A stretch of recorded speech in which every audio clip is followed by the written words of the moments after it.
to 510, 512, 520, 22 to 532. Because it's time for another edition of Urban Squeeze, where we talk a little urban planning.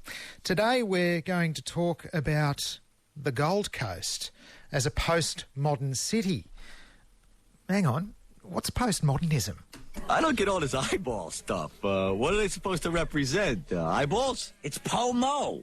Postmodern. Yeah, all right. Weird for the sake of weird. Oh. Weird for the sake of weird, perhaps. Dr. Tony Matthews is an urban planner with the School of Environment at Griffith University. Has The Simpsons nailed the definition as usual, Tony? Yeah, they got that pretty right. I think I remember that episode actually. Yeah, which probably reflects poorly on me. Weird for the sake of weird. The Gold Coast is a postmodern city, as far as we define cities. Yeah. Okay. Define away. Well, a postmodern city is a city that tends to have a very service-based economy. It's very globalised. There's a lot of consumption opportunity. It tends to have jobs in developed peripheral areas like the health precinct out by Griffith, for example. You tend to have a lot of lifestyle.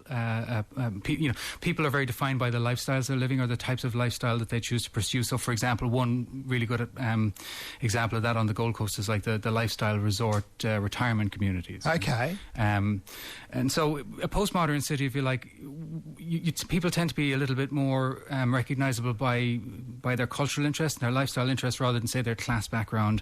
You have a lot of social diversity. The city tends to try and compete on a global platform. So if you think about somewhere like Gold Coast, I mean, Gold Coast itself is an international brand, and Gold Coast is competing internationally for tourists and for events and for people to come here and spend their money. So it's not competing necessarily with other Australian cities.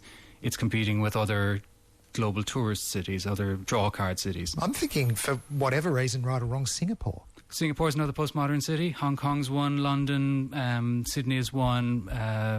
Melbourne is probably one as well. Brisbane, not so much. Where else would we have postmodern cities? What's Brisbane? A neoclassicist or something? A country town. Okay. Don't be nice. They're not that far away.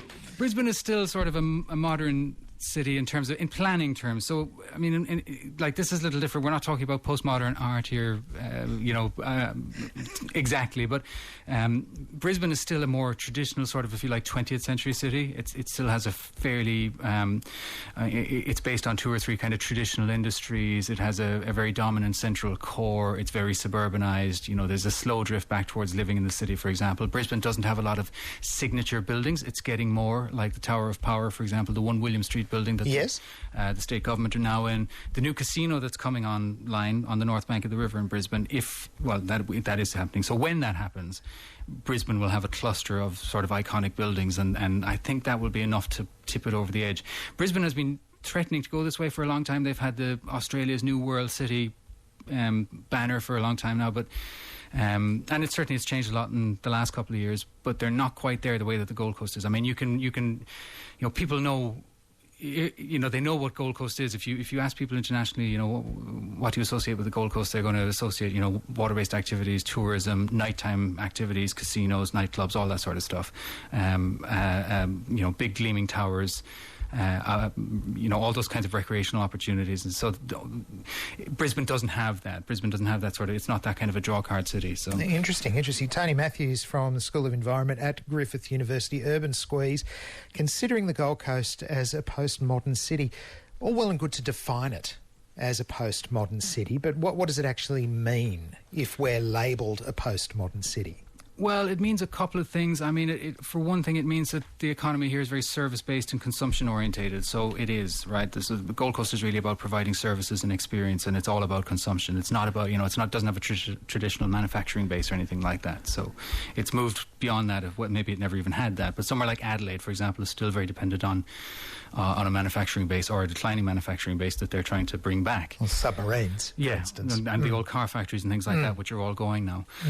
So that's the kind of economic side of it, but you start to see it in other ways as well. So, for example, a postmodern city will have a lot of private development and a lot of gated communities, which the Gold Coast does, and what we call privatised space, which is like internalised. So if you take, for example, like a Westfield shopping centre, if you go into a large Westfield shopping centre or somewhere like Pacific Fair, you might be under the impression that you're occupying public space, but in fact you're not. You're occupying private space. It's sort of, whereas we would have traditionally entered shops from the street, which is public space. Yes. Now we enter them from within a shopping centre, which is private space. So as you're moving up and down the shopping centre, you're walking up and down the concourse, that's also private space. So there's all sorts of different rules and regulations applying there that wouldn't apply on a street. So you can be moved on by security guards, for example, or there could be all sorts of internal rules there. So we start to see a lot more of that in postmodern cities. Again, Singapore being a good example of that too. Indeed. Well, much of it underground too. Yeah. Underground and internalised, so to speak. The idea of gated communities and of these kinds of shopping centres, etc., where everything is contained within, does this tap into this idea of defensive architecture, something I know you wanted to talk about this afternoon? It doesn't necessarily directly connect to defensive architecture, but what it does do is it connects to an overall kind of a philosophy which we tend to see in postmodern cities, which is fairly obvious forms of segregation. So a gated community screams segregation. You're basically not going to be in there unless you're there by invitation. If you rock up to the gate of a gated community, you're not going to get in, because unless somebody's invited you or somebody's in sight to let you in, you don't have the code. There might actually even be security guards at the front. So that's an intentional separation or exclusion. There's a lot of gated communities here, including some very, very upmarket gated communities where the properties in there are worth many millions. Yes.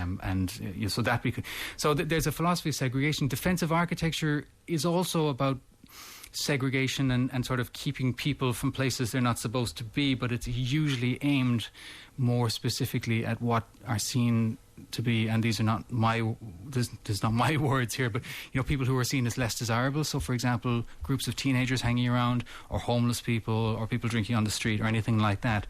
Defensive architecture tends to exist to disrupt their activities. Such as what? So if you've ever noticed, for example, on the corner, if you're walking past a low wall, and you notice on the where the top of the wall and the upside of the wall meet that corner, you might often see a steel strip along there with little steel studs on it, and you might have wondered what they're for. They're actually to keep skateboarders from using the wall.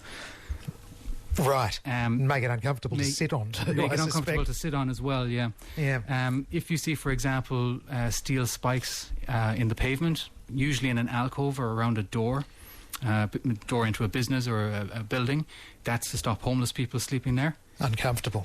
It's uncomfortable. You're not even more. Yeah. So yeah. So it's a very subtle intervention in the city to keep people moving on.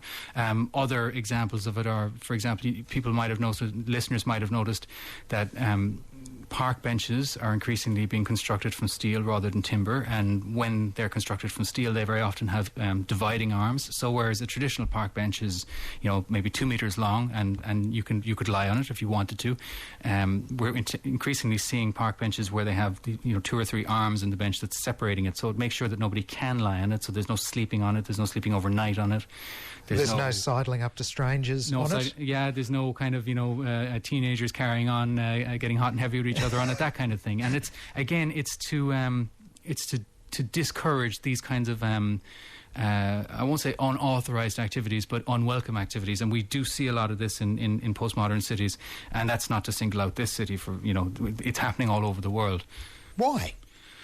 Again, it's like the argument goes that with postmodern cities, they're increasingly, like traditionally we plan and create cities for experience and for social interaction and for the experience of people themselves, right? But the argument about postmodern cities is that what tends to happen is the priority is more on facilitating business and private ownership and private enterprise, and trying to manage the public realm in a way that doesn't disrupt their profitability and doesn't disrupt their business activities. And that's sort of where defensive architecture has come from. Okay. Tony Matthews, School of Environment at Griffith University. Postmodern cities, of which the Gold Coast, it seems, is one of several around the world. I want to talk about their emergence globally in a moment, Tony. But a lot of what you're saying today kind of goes contrary to some of the more visionary things that we've spoken about in segments gone by, of openness, of inclusivity, of a sense of community in our city.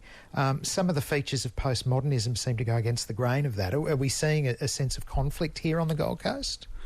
I'm not sure how pronounced it is on the Gold Coast, to be honest with you, Matt. It's very pronounced in Brisbane. I mean, there's a lot of countercultural activity around that in Brisbane. You have the Right of the City groups and things like that who are very unhappy about the way that Brisbane has been going in terms of turning into a postmodern city and privatising public space. Gentrification is another key feature of a postmodern city. So that's where,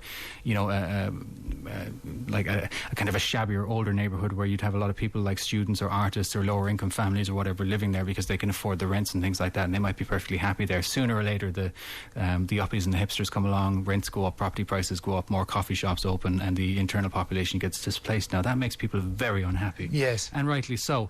I'm not sure how severe gentrification is on the Gold Coast. I know it's very severe in many of the other cities, particularly in Sydney, Melbourne and Brisbane, and it provokes a lot of opposition there, community opposition there. I don't think it's quite as pronounced here, but you do see it. So these kinds of developments are certainly, I mean, this would link to a lot of the content maybe that myself and Natalie discussed a few weeks ago when we talked about inequality in the city.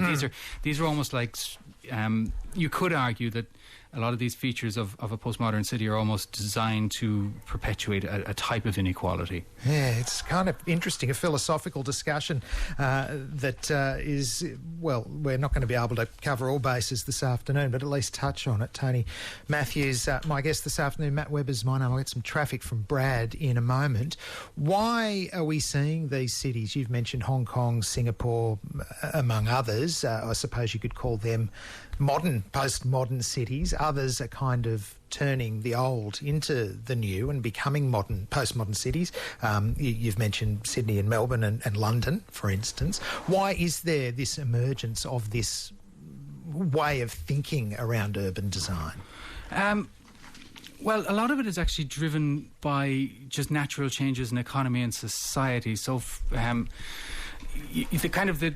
traditional social structures that we had, say, in the 20th century in Australia, which was, most people tended to work in CBDs and live in suburbs, and you had a fairly monocultural, monoracial profile. Most people were of white European stock and Christian and all the rest of it, and they worked, 9 to 5, Monday to Friday, and recreated on the weekend. That, so one driver is the emergence of a lot of social diversity, and this is an incredibly diverse country now, and it wasn't until probably, it only started really becoming ethnically and racially diverse from about the 1970s onwards. So you get different cultural and social values coming into a place, and that does tend to change them as well. That changes certain profiles. Deindustrialization is another driver. So, for example, a lot of Australian cities have a strong manufacturing history, a strong industrial history. That was a big economic driver. For one reason or another, those activities conclude or finish up, and something else has to take their place as an economic driver, and that usually involves some sort of consumption-based activity. So you start to get more shopping centres, more service jobs and things like finance, the banking sector, the insurance sector, things like that. And so you start to get more private capital and more global private capital, more global brands, and these companies often have an expectation or bring an expectation with them of how a city should function or how they want things to be in their little patch of the city or their little corner of the city.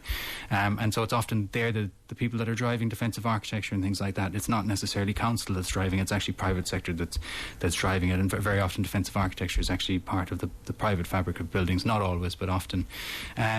So that's another one. Global competition between cities as well is, if you think about, again, Hong Kong, Singapore, Gold Coast, London, they're all in their own way globally competitive. They're competing with the world for something, right? Gold Coast is competing for the tourist dollar. Places like London, New York, Singapore, etc., they're competing for the financial services and things like that. So the global flow of capital. So that also brings a more or changes the dynamic of a city. So that again, the city or certain aspects of the city are reconceived to suit the business environment. You only have to look at the sorts of narratives even that we hear from the federal government now, where there's Australia is open for business, as opposed to Australia is open for tourists, or Australia is open for fun activities, or Australia's open for people, or whatever. Australia's open for business, right? So again, it's this kind of subtly. It's less tossing shrimps on the barbie, a la Paul Hogan, isn't it? And that's probably, so Hogs was in his heyday in the 80s, and that's probably when the postmodern cities really first began to emerge globally. Fascinating. And we've seen it right through the 90s and into the 21st century. One thing I think is great about, not great, but it's noteworthy about postmodern cities is they tend to do a lot of what we call contrived heritage. So if you're building new stuff all the time, right, you don't tend to have a lot of, you're eroding the heritage that you had in your. Yep. So if you look at along the strip here on the coast, you've got a lot of gleaming towers and things. So the beach shacks are gone, and some of the Art Deco motels and things from the 60s are gone. So all that heritage, it gets lost, and so what often happens in postmodern cities is an effort to create a contrived heritage. And there's a really great example of it on the Gold Coast, which is Emerald Lakes in Carrara. Yes. Right? So if you head over there, that is intentionally constructed to look European. So if you go into the centre of Emerald Lakes, where all the apartments and shops are, you've got the French Quarter, the Italian Quarter, right down to the street level, where you have a fake Vespa bolted onto the pavement, and a replica statue of David pointing his backside at Emerald Lakes and his bits at the Gold Coast. And and we call that contrived heritage, and it's an effort to try and fool the mind, trick people into thinking that they're in a place that has a much longer built heritage than it actually has. Food for thought. As always, Tony Matthews, thank you for joining me. You're very welcome. From the Griffith University School of Environment, Dr. Tony Matthews, an urban planner, talking about the Gold Coast and other cities as postmodern.